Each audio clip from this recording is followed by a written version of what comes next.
welcome to Addicted to Murder. This is Courtney, licensed professional counselor with more than a decade of experience. And this is Trisha, and unfortunately, at least a couple times a week, I have to put some blet into my compost bin. Some blet. Overripe, rotting fruit. Oh. Because I try to eat a lot of like complex carbohydrates, which are like fruits and vegetables, but sometimes I don't get to them and then they're not good anymore. I have that problem too. I feel very ambitious about how much healthy food I'm going to eat. Right. And then I don't. So, but I do have a compost pile, so I feel better about it. I haven't turned that compost pile into actual usable compost yet because it's kind of new. Okay. And per my aunt, I'm supposed to like water it and put sun on it and do all the things. And I've been neglectful on that. That sounds like a lot of effort. Yeah. Good for you for at least having a pile. I mean, I've got some good vegetables growing right now. I ate a couple tomatoes yesterday from my garden and some hot peppers, some pretty hot spicy chilies. And I've got 3 eggplants and they are so cute. Oh. And then a couple like gourds and stuff. But yeah, it's been kind of fun. And I've got herbs and I've been using the basil. So, and lots of blackberries. Yes, I might pick some blackberries before I leave today. You should use those all up because, I mean, there's tons. We have tons of blackberries in my backyard. So they are my favorite fruit. Are they? Mm-hmm. The seeds kill me. I can't do them. Oh, they just, I've got like deep crevices in my teeth or something. And I have my wisdom teeth, which most people don't have. So when crap gets in those, it's like, it sucks. Now I have them because they don't bother me and there's enough room in there for them. Oh, mine were growing in sideways, so they had to take them out. Some people have like multiple sets of wisdom teeth. It's weird. It is. Or maybe it's not weird. It's just different. But anyways, we're back with part 2 of John Wayne Gacy. Yes, we are. The killer clown. Yes. Mm-hmm. But Courtney has a question before we recap. I do. So my question this week is, Trisha, has there ever been a time where someone pointed out to you that you have a habit that you didn't realize that you were doing until they pointed it out? Yeah, grinding my teeth. Oh. I mean, or working my jaw, I should say, because I don't grind my teeth that night. Like, I don't make the noise, but I've had lots of people point out, like, what are you doing with your jaw? Just like when we're talking, and I don't realize that I'm clenching it. Oh, interesting. I don't know if that's a habit. I think or so. If it's just like a response to stress or anxiety, but that I have had pointed out multiple times. Interesting. Yeah. Interesting. What about you? For me, I learned a few years ago that I am never fully out of therapy mode, apparently.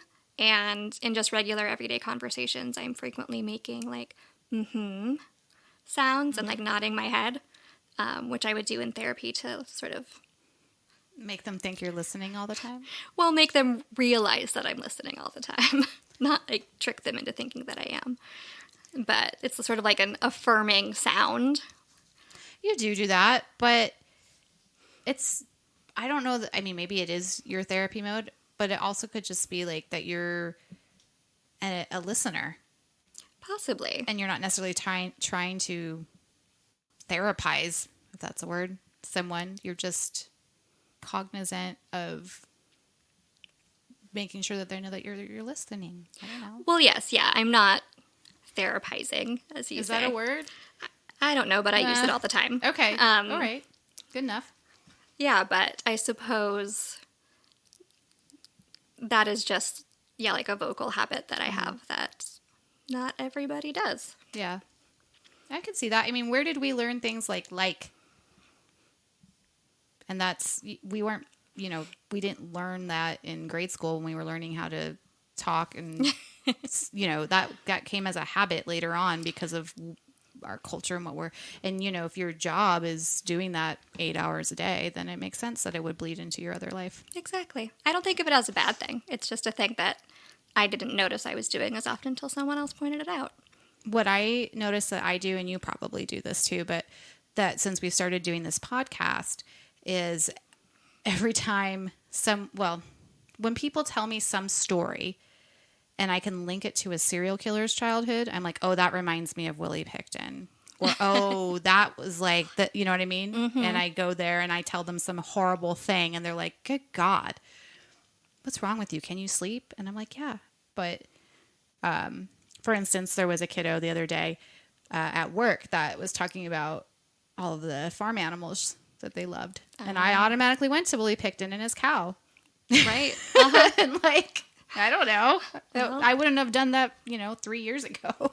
yeah. Well, the more things that you have knowledge of and think about regularly are the things that your brain starts building connections to. Yeah. So, Good or bad. yes. Speaking of bad, why don't you go over a little bit of a recap of this bad man? Yes. So last week we learned all about little John Gacy Jr. and his possibly narcissistic, definitely alcoholic, and verbally and physically abusive father. Throughout his childhood, we learned about his early experiences with sexual abuse, his penchant for illness, and spending a lot of time in the hospital with maladies that were maybe real and maybe imagined.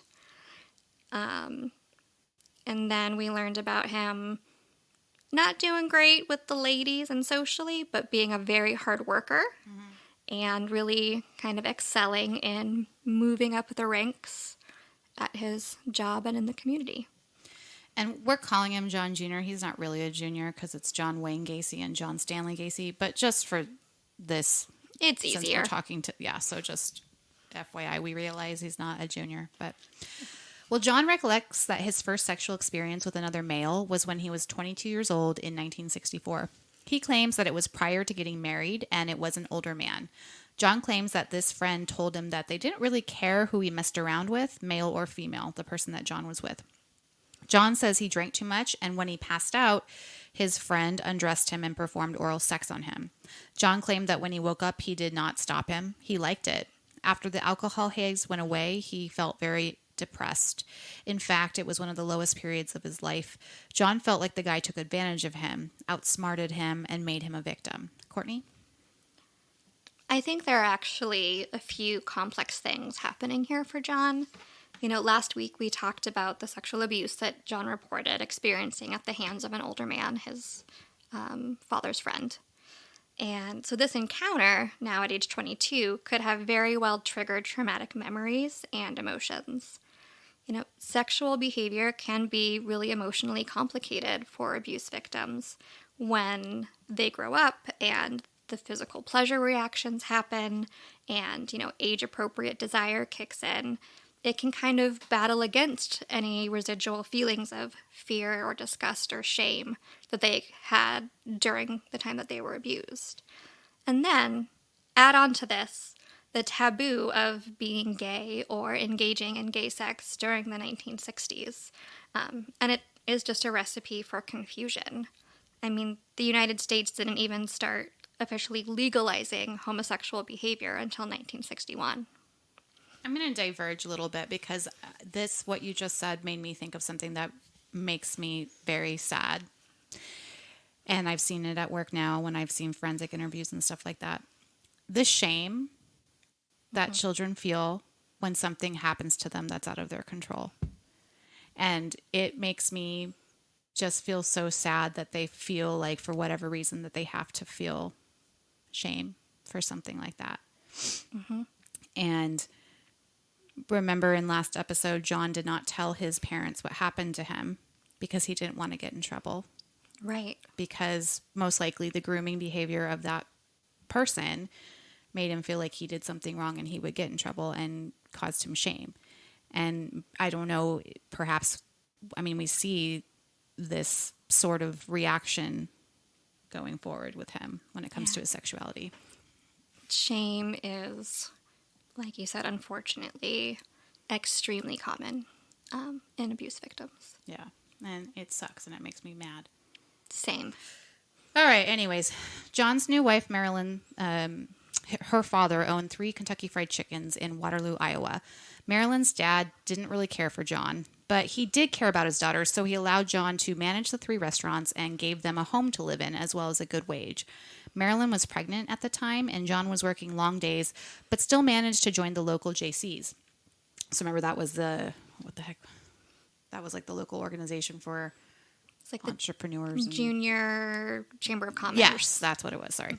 He was really involved in the JCs, donating what little time he had to them. He would also bring them chicken and ask them to call him Colonel, like Colonel Sanders. Gacy somehow also managed to put in some of his time on the merchant patrol, so a wannabe police force manned by citizens. His friends said he liked to play cop, and he would wear a gun when he patrolled and had a flashing light that he could put on his car to mimic a cop light. There were rumors that during this time he offered up his wife to the president of the JCs. Perhaps there was a bit of swingers elements going on in this group of people. In 1966, Marilyn had a baby girl, and the following year had a baby boy. Things were going great for John. He had respect finally from his father. He was doing well with work and the JCs, and he had the perfect family. He was friends with the police. He was able to use that friendship to get out of certain situations. But then he started to do some messed up shit. In 1967, Gacy picked up a 15-year-old hitchhiker. It turned out to be Donald Voorhees, who was the son of one of his fellow JCs. John engaged him in conversation and tried to help him out with the issue he was having with his dad. They weren't getting along. The conversation changed to girls, and John asked him if he was a virgin. You know, that typical conversation with the 15-year-old that you have with an adult. Right, of course. Yeah.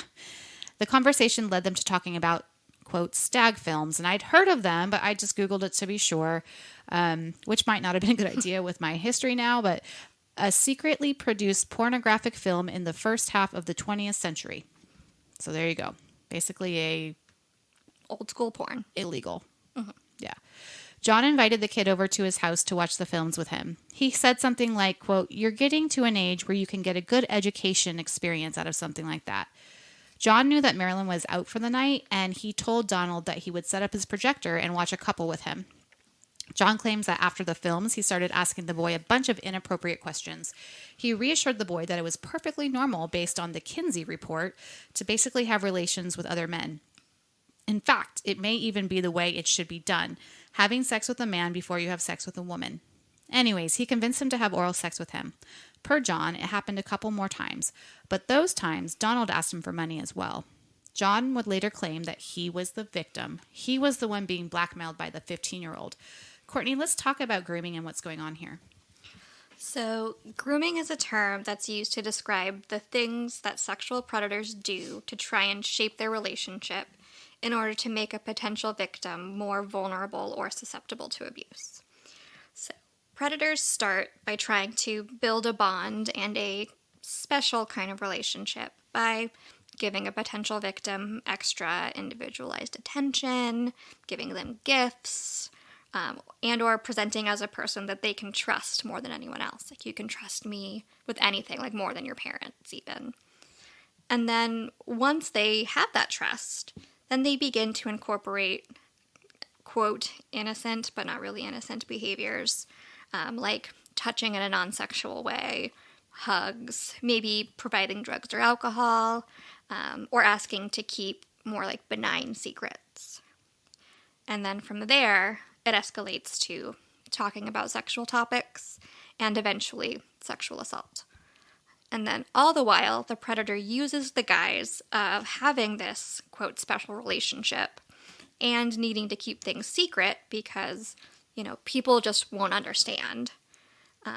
Or they use threats of the victim getting in trouble or something bad happening to them or their loved ones if they were to tell anyone what happened. And John, as we can see, is a natural at grooming behaviors. Gacy also tricked several teenagers into believing he was commissioned to conduct homosexual experiments for scientific research, and he would pay them up to $50 each. That's per Wikipedia. Do you know much about the Kinsey experiments? I do, to a certain degree. So the Kinseys, so they were a married couple, they did research on, you know, sex and sexuality. And part of what they found was that sexuality exists on a spectrum, right? From purely homosexual interested just in same-sex partners to fully heterosexual. But that most people kind of fall somewhere in between. And then there were also some kind of landmark parts of that study about what people were actually doing with their sexual partners and, you know, how men and women experienced things like arousal and orgasm differently, things like that. John would reference the Kinsey experiments a lot when he was grooming the boys. Probably that spectrum piece, most likely. Yeah. In 1968, Donald told his father about the whole situation, or at least his version of the situation, and his father went to the police. John was indicted for sodomy committed with a teenage boy. Donald told the grand jury that Gacy had forced him into oral sex and that he attempted to have sex with him anally. Donald also said that Gacy also tried sexual acts with Edward Lynch, who was a 16-year-old boy that worked at one of the Kentucky Fried Chickens. That event happened when his wife was in the hospital about to give birth to their second child, so John's wife. He pulled the same thing as Donald, offered to show him stag films, offered some alcohol, told him about the scientific studies of sex he was involved in. Remember, Gacy is his boss. Gacy got aggressive with him, came at him with a knife, cut him in the arm. Luckily, Edward was 6 foot tall and in good shape, and he was able to fight him off.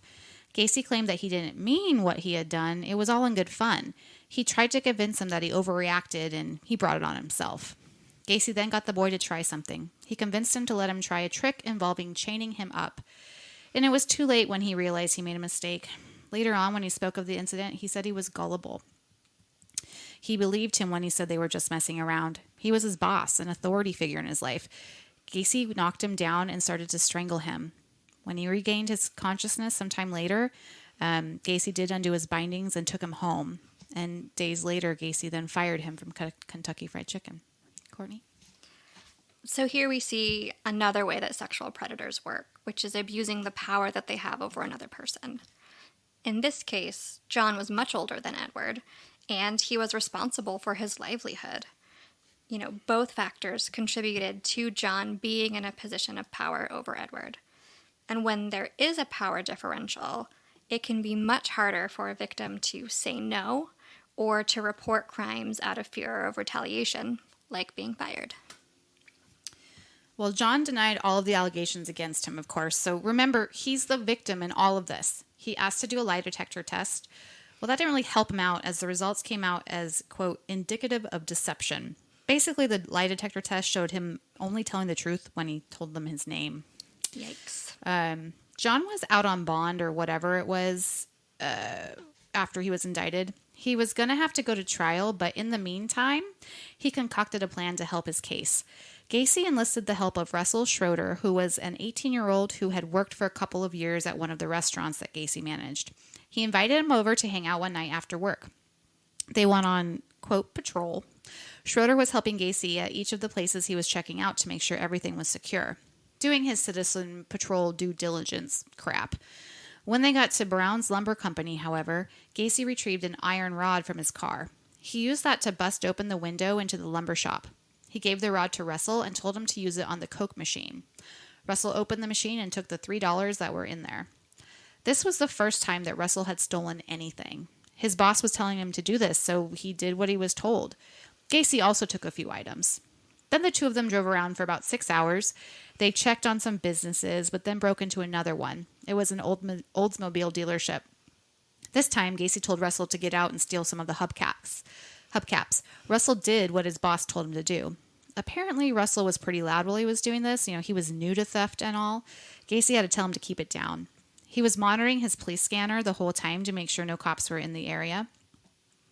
After this, Russell wanted to go home, but Gacy wasn't quite ready to drop him off yet. He told Russell that he wanted Donald Voorhees beaten up. His thoughts were this would keep him from testifying against him. Now, Russell didn't know Donald. He had no beef with him and declined the offer. Gacy dropped him off at home, but picked him up the next night, and they went to a rock quarry. Gacy then said the same thing about Donald. Quote, I want him taken care of. I want him persuaded not to testify. I want him beaten.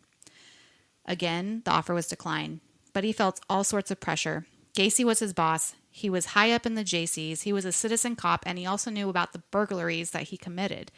He felt his word would not be taken over Gacy's. Gacy tried another tactic a few days later.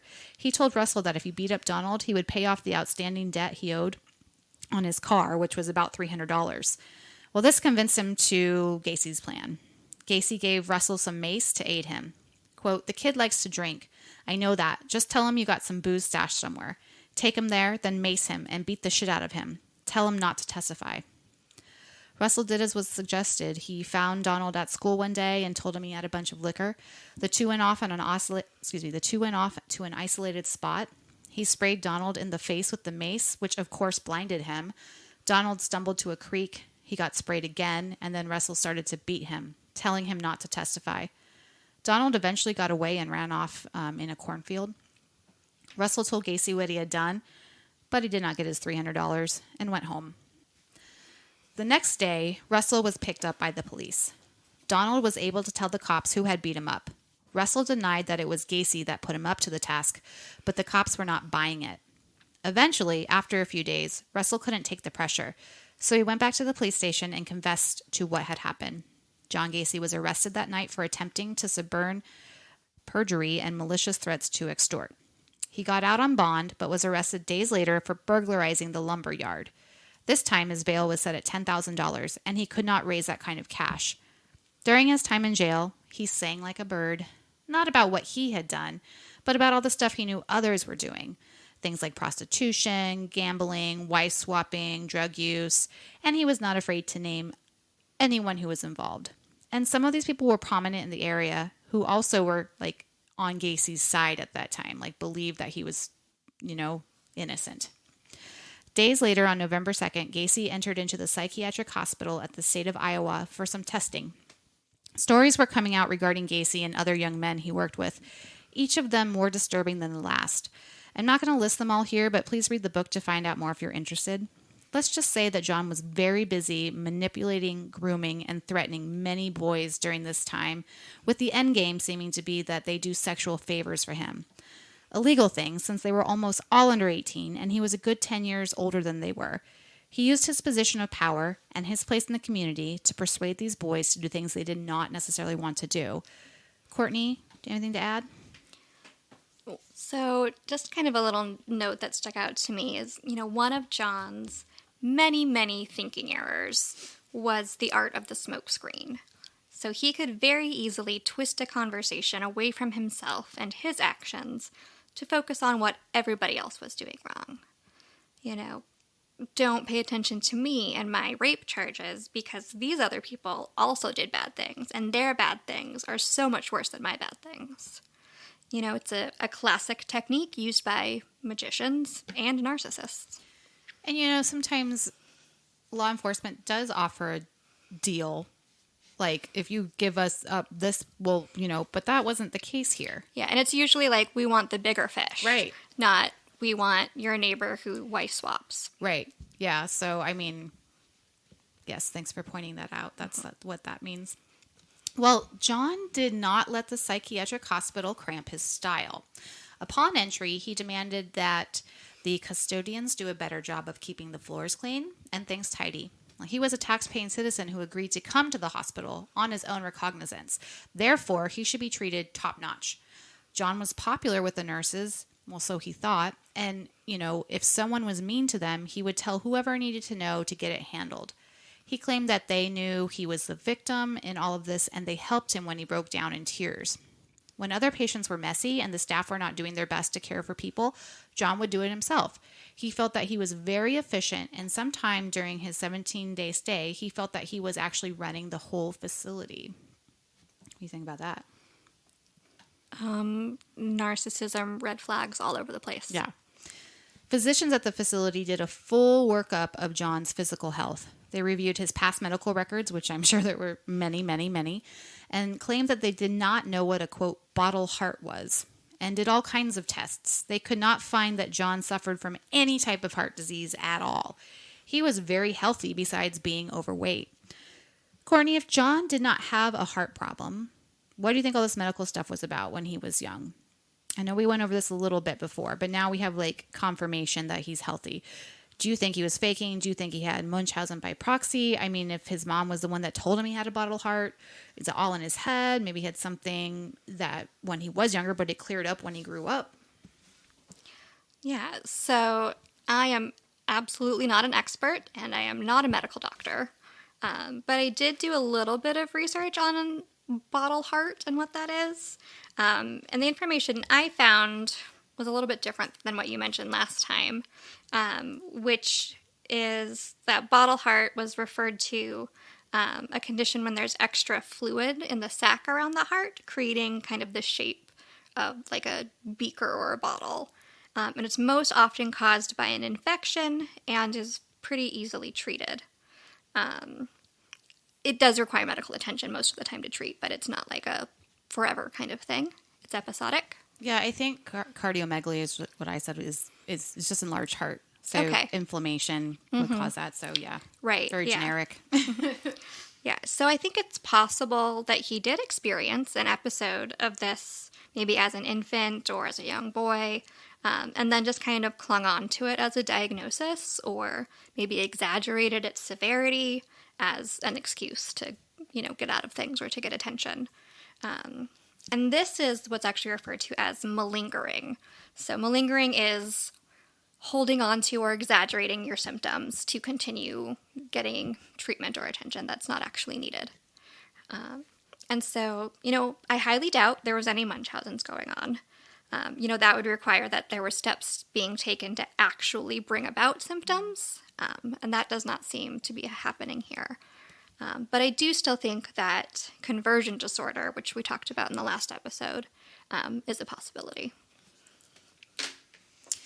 Okay, well, psychological testing showed that he had an IQ of 118. So he had a, quote, high degree of social intelligence. He did the MMPI, which we see a lot in these mental hospitals. One of the psychiatrists noticed that he had, quote, total denial of responsibility for anything that has happened to him. He can produce an alibi for everything. He alternatively blames the environment while presenting himself as a victim of circumstances and blames other people while presenting himself as the victim of others who are out to get him.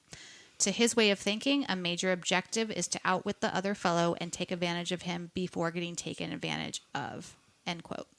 The findings pointed to a sociopathic personality disturbance or antisocial reaction. Those nurses that John thought loved him actually thought he was a con man and a bully. Courtney, it's nice to see that the staff of this facility were not as easily manipulated as those poor kids were. Definitely. And part of John's brand of narcissism was that he was not always good at recognizing how other people actually viewed him. He was so sure of his superiority and ability to charm and manipulate others that he couldn't even fathom that others might not see him the same way that he's trying to present himself. Isn't that weird? I mean, I know we don't always know what other people are thinking, but you usually can get a feeling if someone just, I don't know. Right. Maybe it just ignores it. I don't know. Yeah. Narcissism is a weird thing. It twists your mind. Yeah. He was found competent to stand trial, with the doctors agreeing that he seemed to show no remorse for the acts that he admitted to doing. 3 weeks after he left the facility, he was in the courtroom. He pled guilty to sodomy. His plea deal meant that all the other charges had been dropped. So like the burglary charges and stuff like that. When the judge asked for the report from the psychiatrist, this was what they provided. Quote, Gacy was apparently bisexual, and his behavior based on what they understood about his personality structure was more a matter of thrill-seeking, a kind of exploitative foray into sodomy, than an absolute fixation on abnormal sex objects. I don't know. That's just what it said. The probation officer involved in the reporting was requesting a light sentence, so just probation maybe. The judge was not buying this. He made his decision to give Gacy 10 years. He stated the reason as, quote, the particular pattern you have chosen is to seek out teenage boys and get them involved in sexual misbehavior. Courtney? So here we see some more typical 1960s thinking. So at this time, no man could actually just be attracted to other men and want to engage in gay sex because they liked it. Being gay was still considered a mental illness at this time, and in a lot of states was still illegal. So now, want to be clear, John was clearly committing terrible crimes when he assaulted these teen boys, and that is no way the same as consensual activity between two, like, consenting adults. But coming up, we will definitely see how this stigma against homosexuality plays into John eventually becoming a murderer. Indeed. Have you seen the old DSMs where it's in there like as a mental illness, homosexuality? I've seen like online versions of them. Mm-hmm. Is there anything you want to say about that? Like, does it say like what caused it, or you know what I mean? Like, I'm just curious how they used to view it, if it was technically illegal in many states back then and thought of as a mental illness, how it was presented in the DSM. I have to admit it's been a while since I looked up like the specifics involved. But what kind of disorder do they have it as? Obviously, like cluster B, cluster C, cluster A, something else, whatever. Do you remember? I think, if I'm remembering correctly, this was sort of back when there was like neurotic disorders and biological disorders and like one other type. Hysterical? I don't think so. Okay. I'm just guessing. But I feel like it would probably fall under like a neurotic disorder of some kind. Like, okay. There's just this fascination or something with these homosexual thoughts, but it's not real. Okay. Interesting how we've evolved in psychiatry and mental health over the past, was it? Good gosh, the 60s was 60 some years ago. Right, yeah. So what? Yeah, like if we look at why the judge in this case gave Gacy 10 years, it wasn't necessarily because, it was because he sexually assaulted them, but it was even, I think, more so, or at least partly, because he was like corrupting them into like sexual behavior. The particular pattern you have chosen is to seek out teenage boys and get them involved in sexual misbehavior, right? As opposed to you raped these teenage boys, children, right? Yeah, which is what it was. Exactly. So, anyways, he was sentenced to 10 years, but as we know, they don't always serve that time. Well, we'll find out more about that next week. Yes, we will. All right, everyone, stay safe, and we'll see you next Tuesday. Bye. Bye.